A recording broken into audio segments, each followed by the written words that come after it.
Hi everyone, my name is Lisa Liu. I'm the Manager of Innovation and Insights at Hitwise, and for today's presentation, I'll be talking about the top 3 challenges in FMCG retail. These challenges are the changing online landscape, how the market has shifted, particularly with the major acquisitions that have occurred in the past year. The second challenge is the retailer black box, how brands can understand their true performance on supermarket and retailer sites. And the third challenge is around customer loyalty, so how the concept of loyalty has shifted and how retailers and brands can keep their loyalists exclusive to them. But before I delve into those challenges, just a little bit about Hitwise first. We're an online measurement and audience targeting company that offers both platform and bespoke consulting solutions. Our strengths lie in our sample size, which comes from over 3 million online panelists in the UK, half of which are on mobile devices, as well as our data depth and our data frequency. So with these strengths, we're able to answer to our clients with speed and with accuracy who their online audience is and also how to target them through digital marketing tactics and e-commerce tactics. So on to my first challenge, the shifting FMCG landscape. The past year has seen a string of M&A activity rock the UK as well as the globe. Right from Amazon's acquisition of Whole Foods back in August 2017 for $13.7 billion USD, to the more recent acquisition of Nisa by Co-op for £140 million in May 2018. But what people are mostly talking about right now is the potential merger between Sainsbury's and Asda. So in the next few slides, we're going to show what this potential merger could look like in terms of the online FMCG landscape in the UK. So firstly, in terms of online market share, so in this chart, we've looked at the total unique users going to the top 10 supermarket sites, zooming into their groceries category for the 4-week period to the 12th of May. Tesco has the market leader position, attracting 2.42 million people over this 4-week period, followed by Asda and Sainsbury's. If we were to see a merger between player number 2 and player number 3, Sainsbury's and Asda would have a combined total of almost 3.48 million unique users, which is 44% greater than that of Tesco's. Now secondly, onto audience overlap. Currently, over this 4-week period, Tesco and Asda attracts the largest share of other supermarkets' audience. For instance, 30% of Sainsbury's audience also visited Tesco's site. 33% of Morrison's audience also visited Asda's site. A merger would see Sainsbury's and Asda, though, attracting the largest share of the other supermarkets' audience. In particular, Morrison's would be at risk, with 44% of their audience also visiting either a Sainsbury's or an Asda. Now thirdly, which cities would see the largest impact and for which supermarkets? So in this chart, we've highlighted the supermarkets that have a high density of their audience in these selected UK cities. So for instance, Morrison's, they attract 4.6% of people who reside in Leeds. Let's see what a merger would look like. So Sainsbury's and Asda would have the largest share of audience in Leeds at 8.1%, if we were to compare these top cities, right down to the other end at 5.5% for London, i.e. less of a threat for London. But supermarkets like Ocado, like the ones we've highlighted here, should still take note, as they draw a high reliance from people who reside in London. So what do these slides tell us? The merger between Sainsbury's and Asda would not only have a significant impact offline, but also a significant impact online. If you're a supermarket or retailer, plan ahead by assessing the impact to your audience by product category and also by region or by geographical location. Which brings me on to my next challenge around the retailer black box. So the first challenge was from the point of view of the supermarket or the retailer. For my next challenge, we're going to look at one of the key concerns that brands currently face or have today. This is what we at Hitwise dub as the retailer black box. So what does this mean? Brands have a blind spot, particularly brands that generate sales through supermarkets and through retailer sites. And as a result, they relinquish a lot of the data insights that they would normally collect on their own site. Some of these insights, for instance, would include which product pages are being viewed or how their products are converting on their own site. So in the next few slides, I'm going to show you some of those data insights that a brand could collect on a retailer site, looking at a Hitwise data example. So in this example, we're looking at the brand Philips, zooming into their product category, electric toothbrushes.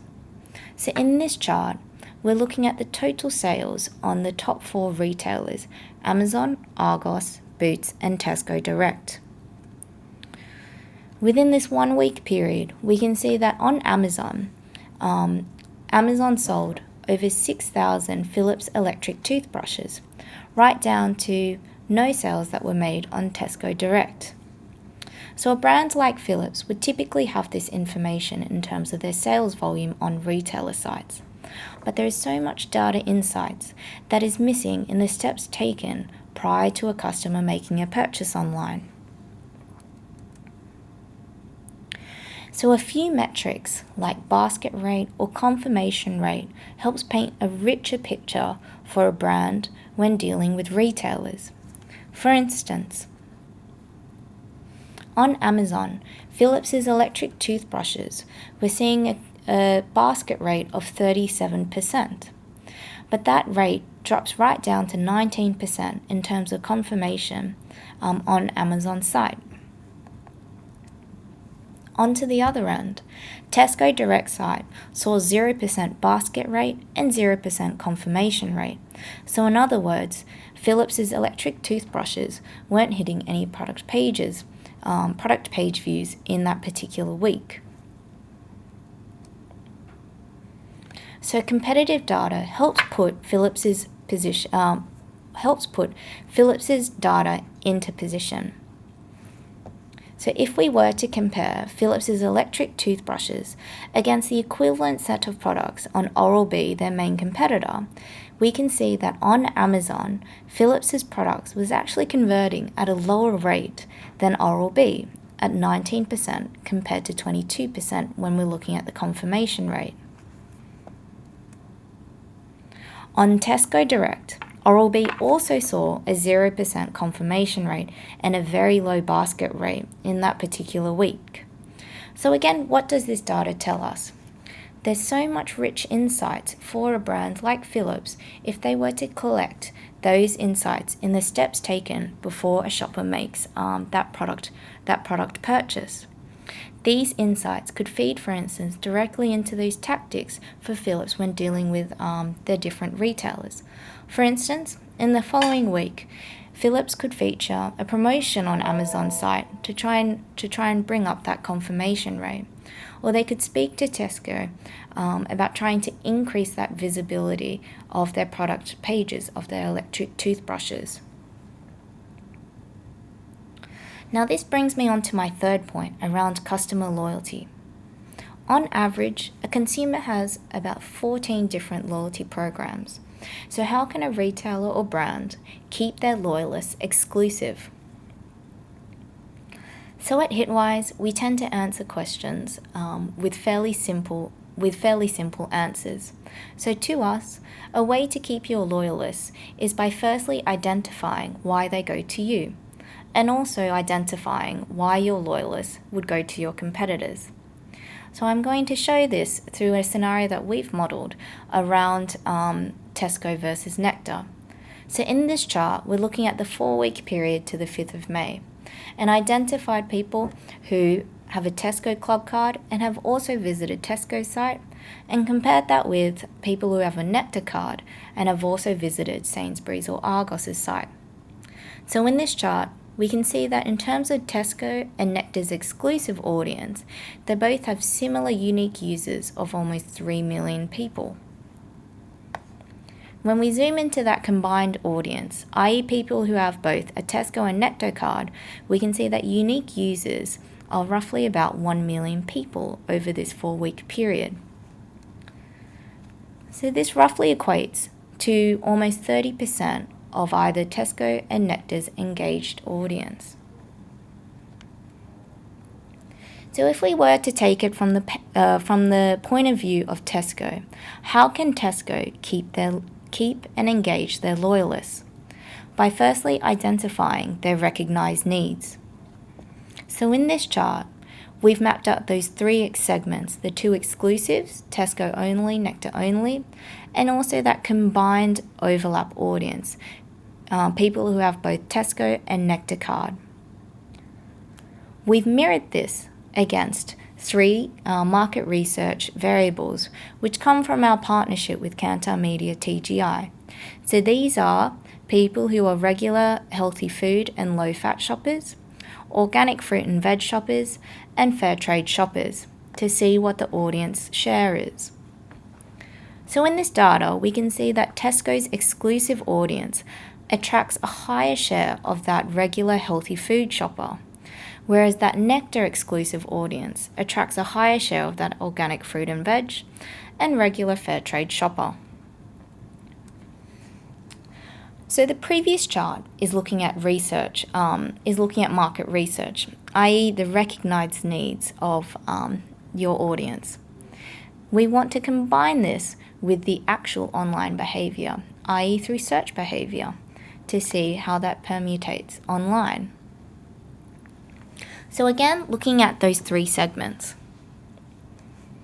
and identifying the over-index searches that are going into Tesco's site, Sainsbury's site, and also on Argos. There's a lot of rich insight that we can use by identifying these over-index searches. So for instance, by identifying the exclusive Tesco audience, those searches that are going into Tesco's site, we can feed these, for instance, into rewards and special offers to delight Tesco's most exclusive audience. Secondly, by identifying the overlaps audiences searches that are going into Sainsbury's or Argos, we can feed these into promotions to win back the overlap audience. And thirdly, by identifying the searches that are going into Tesco's competitors' loyalists. We can keep tabs on what the competitor loyalists are doing and for future conquesting tactics. So in summary, a Sainsbury's and Asda merger will disrupt both the online and offline landscape. Plan ahead by assessing the impact to your brand or retailer by region, audience, and product category. Data is power.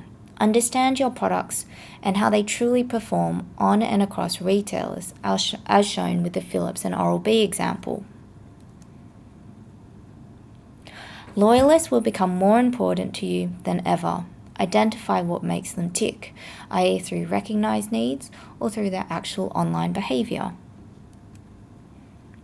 And 5th, understand what drives your overlap audience, i.e. by identifying the searches going to your competitors and feed these into your win-back tactics.